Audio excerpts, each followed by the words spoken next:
And a few new coaches, the pre-season just started. How's it all coming along? Yeah, I mean pre-season's always a good phase. You're not playing any cricket, but Joe Dawes has come on board as our fast bowling coach, or overseeing the whole bowling in the state, and a new strength and conditioning guy in Michael Wigg. So a couple of new members to our coaching team, and we're underway. We've been going about 10 days. So how's the layout into the T20 coming along? Yeah, look, first focus I suppose is Champions League, but let's not forget the fact that Sheffield Shield and Ryobi cricket is a real focus for me as the new coach. So got to manage and juggle different formats and get us ready. We've got a couple of trips to Darwin to prepare. Just on the Shield, it's been a very long time between breaks. How far away is our next Shield, do you reckon? So you've got the crystal ball. As a new coach, I should say just around the corner, shouldn't I? It's not going to happen overnight, I don't think, so there's no big sweeping statements from me, but I'm quietly confident with the group of players that we've got that we can start to turn things in a northerly direction. This is your first pre-season as coach. What are you doing for your stable like things? What are you doing for what are the focus areas? Yeah, I think probably the biggest thing I'm going to bring to the group is match competition. I'm not a big fan of long drawn-out net sessions. I want to make it more game-specific, competing out in the middle, and that's why we are getting up to Darwin a couple of times in our pre-season to give as much outdoor exposure and game competition exposure.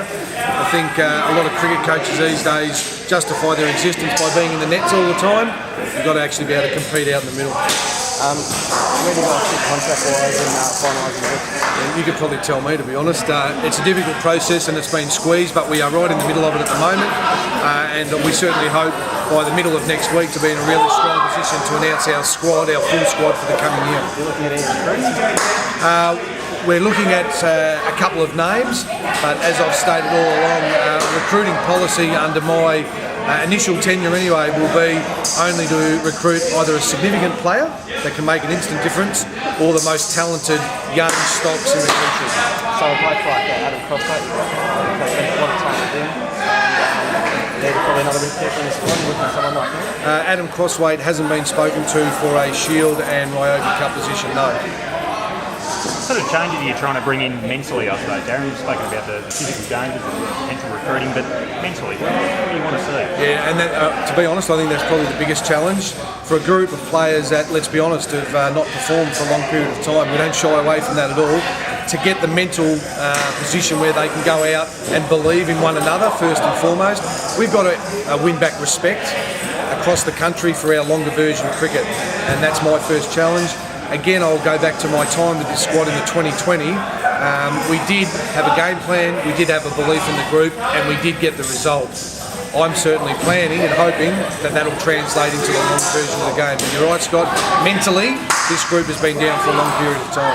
We see that, I suppose, in terms of Cricket Australia contracts, only one guy Cricket Australia contract this time around.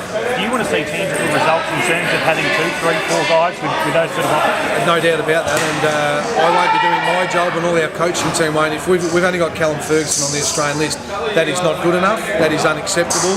It's embarrassing to have one Australian player. And again, I don't think that's going to change overnight, but I reckon there's 4 or 5 in our group that could potentially in the next 2 years put their name forward in front of Australian selectors. What does that do for you recruiting-wise as well? Because obviously the contract situation, obviously you've got a cap, guys on the CO contracts, there's a bit of leniency there, so... Yes, and it makes it more difficult for us in the fact that New South Wales have 10, good on them, they're the yardstick. That enables them to generate and reinvigorate their list. With us only having one, makes it really difficult to turn over and regenerate your list of players. And again, I suppose recruiting in the past, there's been people that have come and given an opportunity to. There's not going to be too much movement in our list at this stage. What guys do you think should be pushing for the Australian contracts next year? What names do? Where do you want me to start? Nathan Lyon, Kane Richardson, Cullen Bailey, Michael Klinger. I'm going to forget a few now. Daniel Christian. There's plenty of names in that list. Tom Cooper, Aidan Blizzard.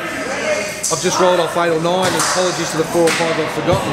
These guys have the ability to do it if we as a coaching group can get them to believe more in their game and in our group game.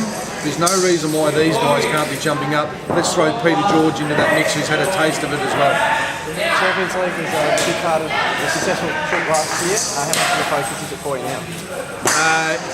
It's part of our focus, I suppose. It's a significant competition, and South Australia performed very well in that competition last year. and we will be taking a group to Darwin solely to prepare purely for Champions League. Yeah, 5 guys over in the NPL. None of them wasn't big performances, but what do you take out of that? Are you worried that they won't be able to stand up in India, or do you think they'll be better for that experience? No, I'm not worried about it because, again, it's the environment that we create for them to be able to perform in. And we created that in the Champions League, they performed. We created it in the Big Bash and they performed. They went to a foreign environment where they didn't know the coaches, didn't know the setup. Would I have liked them to have done better? Absolutely, I would have. But I don't think that that's a drawback for us moving forward for the Champions League.